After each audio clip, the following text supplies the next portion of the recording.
Usually alleys are for cars and trash cans, but ours is for parties and enjoyment, and it's an art installation.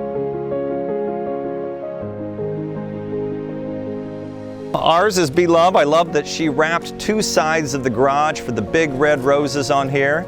Across the alley we have the sunflowers, which are Be Joyful. One of the also original ones is the poppies that are Be Free, and then it just goes on from there with the Be Unforgettable, the barn with Be Authentic, Jim Korn's cornfield, Be Grateful. It's liberating for people to be expressive of themselves and to make their place their own and to spread beauty and take more joy in something that is maybe a typically ignored space.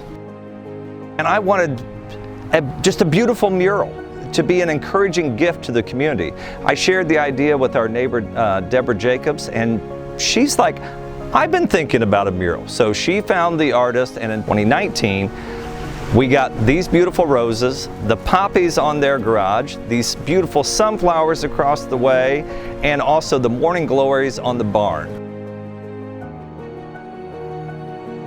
So the 4 original murals back in 2019, and it started to become known as the Broad Ripple Flower Alley.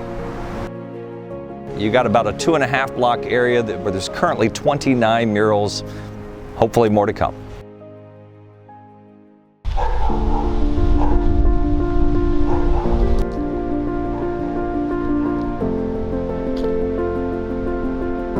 There are street signs at the end of the alley that look like official street signs.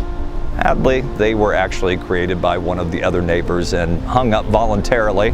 And then the neighbors have come together and refreshed the gravel, and it's become this destination for people to just come and enjoy.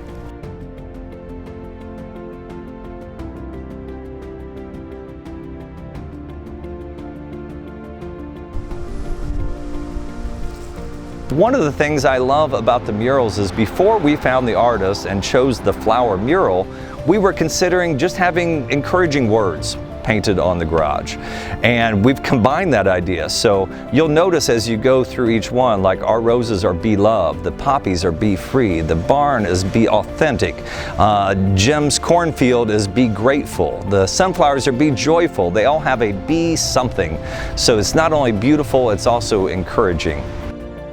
Everyone is welcome.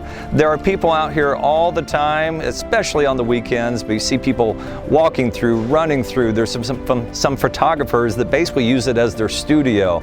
We've seen wedding parties out here, people taking, their senior photos and prom pictures and pictures of their dogs and their babies. And the idea is just come and enjoy.